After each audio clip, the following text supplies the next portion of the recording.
Closing Tundra Football League.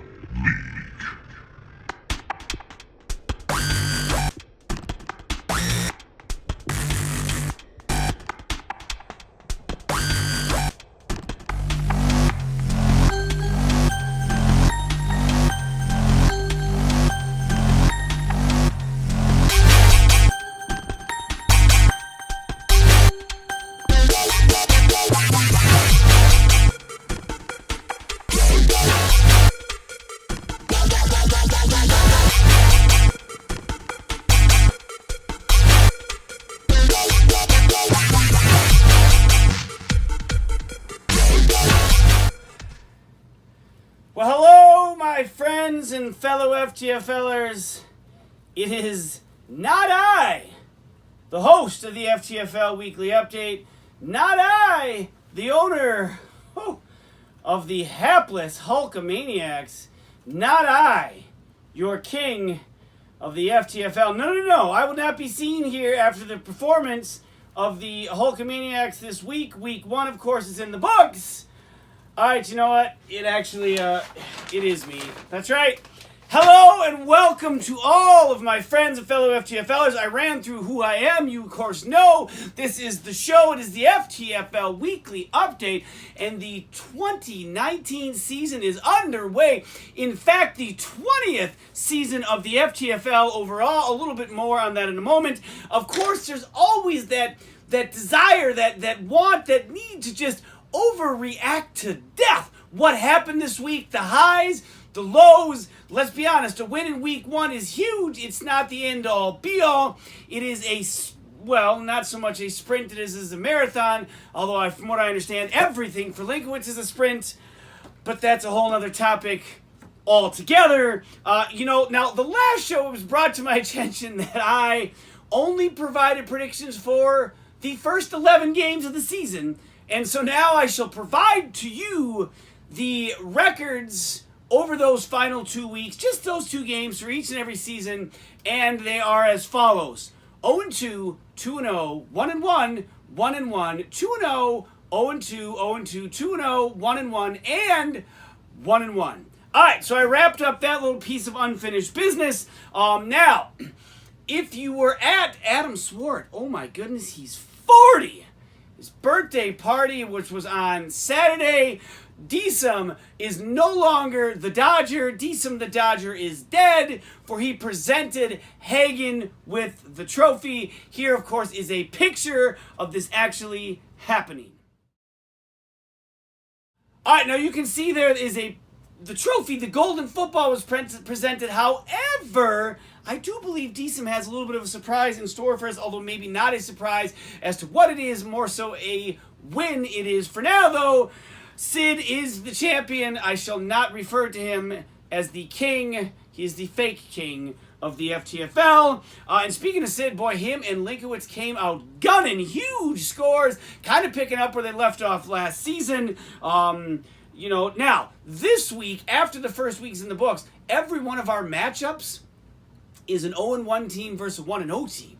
So now, if all of the Ofers lose again, things start to get stretched out rather quickly. Hopefully that won't be the case. I'm not really expecting that to be so. Also, this week, a brand new segment as we celebrate the 20th anniversary of the FTFL. We're going to look back. We're going to call it 20 years of the FTFL. We're going to cover some of the records. We're going to cover some of my favorite moments, the highs, the lows, and everything in between. Each and every week, we break down some sort of piece of nostalgia as we celebrate 20 years of the FTFL. Now, before I get to the games, I must address, I guess we're going to call this the siduation.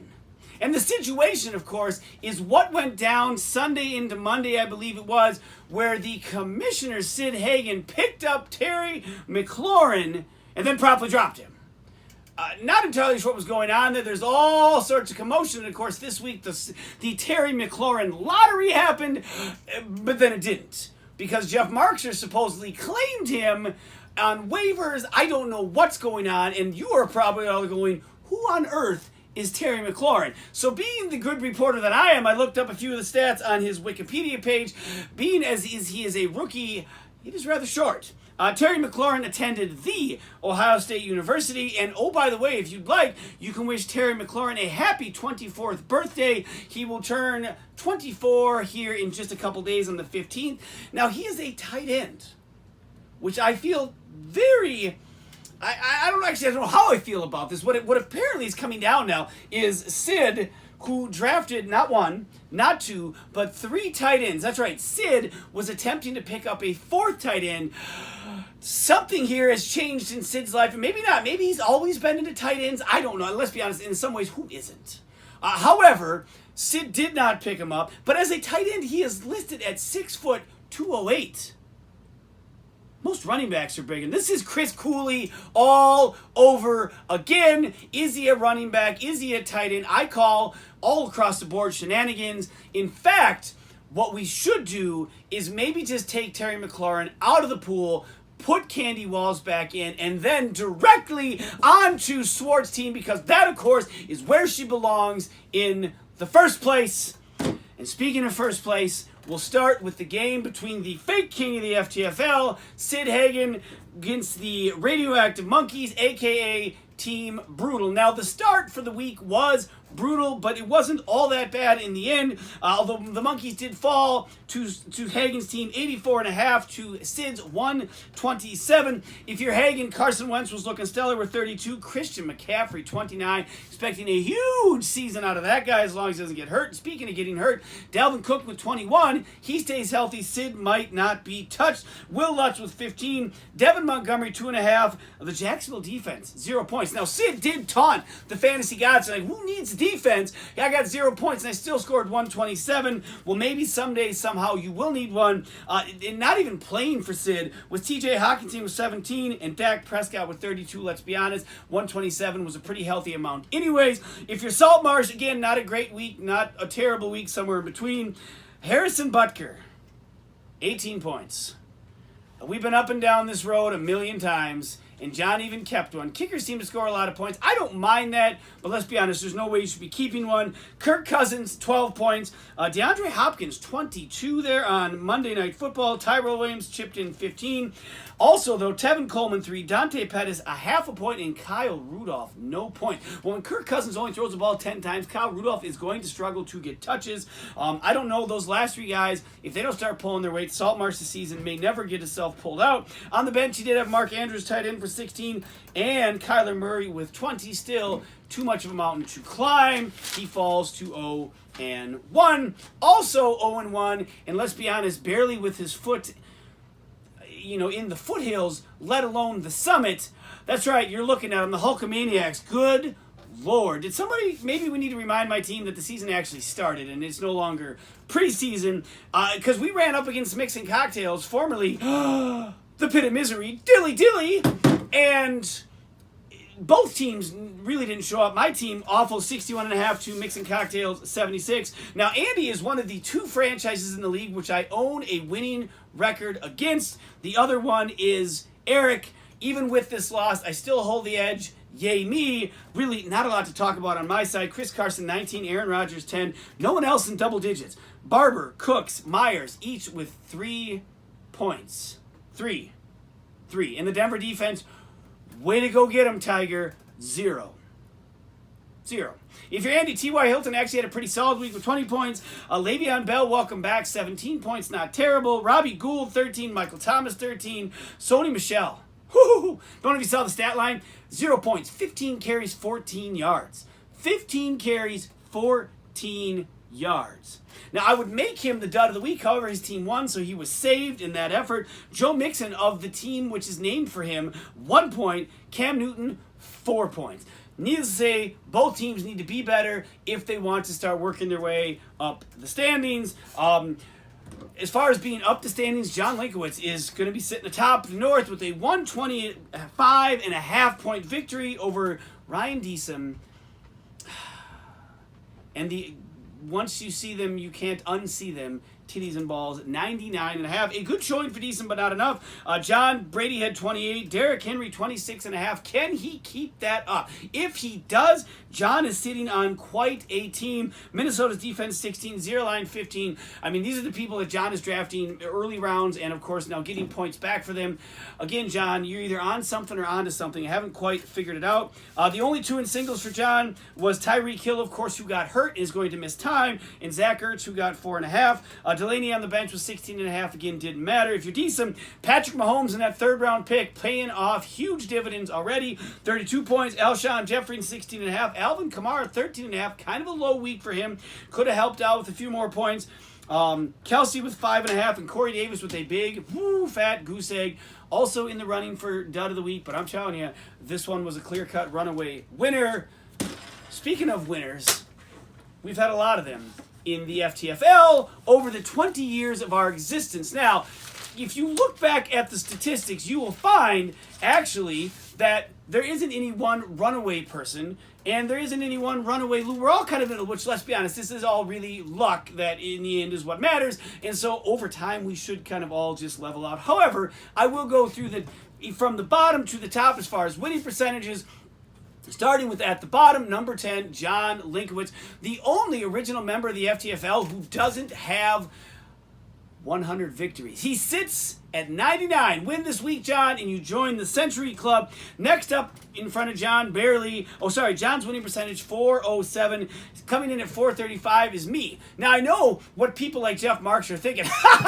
Those are the only two guys that have waited the longest since winning a title. Of course, they're the ones at the bottom. Let me tell you something about what I'm looking at this and what I see. John and I were winning when there wasn't all sorts of help. John and I were winning when there weren't magazines, there weren't websites, there weren't apps for your phone. John and I were winning when football acumen mattered. And then the assistants came in, the aides, the paper, the screens, and everybody caught up and went right past us. Oh, because you could work a computer. I tried, John. I tried. Coming in at number 8, 489, Matt. Now, Matt is one other person that does not have 100 victories. Of course, he did not come in till much later, so we can't really count that. Coming in at number 7, Saltmarsh at 507. So only 3 teams under the 500 mark. The other 7 are above. Coming in at number 6, Andy at 512. Number 5, Jeff at 518. Just above Jeff at 520 is Eric. Now, Eric and I share the record for the most number of ties. We each have 6. Oddly enough, 4 of those are against each other. I believe my other 2 ties are against Swart, who comes in at number 3 with a 530 winning percentage. Number 2, the top 2 teams were from the top 2 teams from last year and really have been 2 of the top teams over the last 5 years. 531, Sid Hagen, and coming in as the number 1 overall winning percentage at 555 and a league record 137 victories, Ryan Deesum, formerly of the Cutting Muffins, now of the... There's not even room for them in the Smithsonian Titties and Balls. If you're wondering who's got the most losses, well, that's John at 145. So as you can see, I mean, a lot of us are winners. And, of course, I was a winner back in 2001 when I won the whole league title. But other things, I don't need to spend. We all know, I'm sure, and recite my victories and things over the years. Next week, a whole different dive into the history of the FTFL. For now, we dive back into the games. Mana, 3-time Lucky Pants. Whew. I got to work my way up to this, I guess. 2 weeks in, I'm getting kind of winded already. Mana, 3-time Lucky Pants champ. Mana? I think that's right. You know what? I'll practice. Taking on the overworked, underpaid, underappreciated log cabin pizza employees about to riot. Now, that's right. No longer the Emolies, now the employees. I think that's $1 for the pot. Cha-ching, thank you. Now, the $1 may be well spent because you put up 114.5 to Jeff's 89.5. For Swart, led the way with Deshaun Watson, his amazing performance on Sunday Night Football with 34 points. Steven the Kicker Goskowski, hashtag polls gotta find new friends, with 18. Evan Ingram, 17.5. Evans with just 1. Mike Evans is probably going to not have too many weeks where he has just 1 point. Aaron Jones, 2.5 points. 2 guys that probably should be better, meaning Swart's team will be better than it was this week, which will put him right up in the conversation as one of the best in the league. If you're Jeff Markser, John Brown in Buffalo was your leading scorer with 21.5 points. John Brown in Buffalo is not going to be a point machine. I like John Brown. I always thought he was great in Arizona. But if that's going to be your leading scorer week in and week out, it is going to be a long season. David Johnson with 17. Russell Wilson with 18. Nick Chubb, the keeper, 5.5. James Conner, the keeper, 6 points. Those two running backs didn't pull their weight. And, of course, Jeff then sunk to 0-1. Now, lastly, we have what I believe to be the first incomplete lineup of the season, and really, it only took us 1 week. That is because going into the week 1, Mike Badger, the San Diego Chargers, their kicker, was listed as doubtful, was not going to play, and in fact did not play. However, he did start in the Architects lineup, and in part of the reason he got beat, only scoring 77 points to the Pack Attacks 103. Now, if you're the Architect, Austin Eckler scored 35, almost half of your points. David Njoku put in 20, huge point, 20. Ezekiel Elliott, 10.5. Roethlisberger, Trubisky both had 4 points. Badgley had 0 points. There just wasn't a lot of points to be had, and it would have been nice. Some of these kickers are putting up 15, 18 points. 18 points would have given you 80, 95.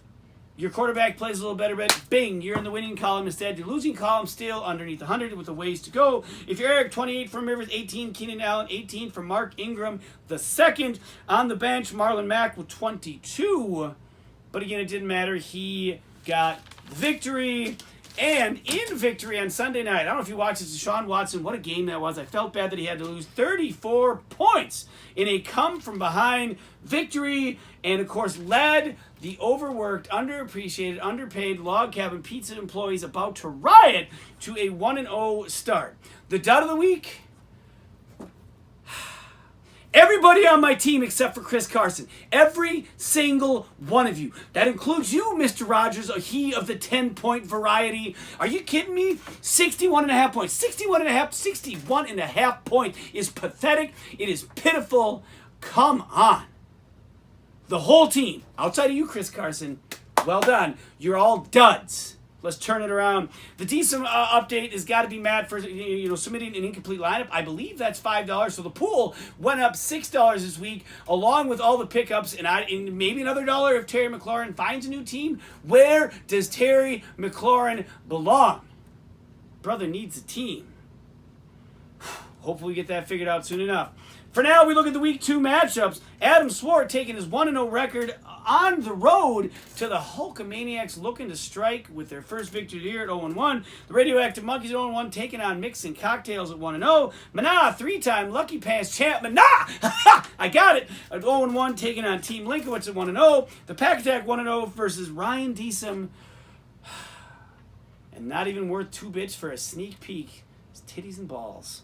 At 0-1. And lastly, the Architect at 0-1, taking on Sid Hagen, fake king of the FTFL, he of the 4 tight ends. It's been a blast.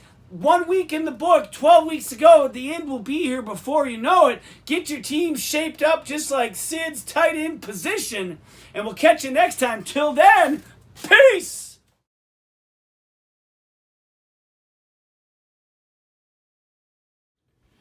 All right, another running back. Wait. Is he not? Oh my gosh, he's not taken? Oh my gosh.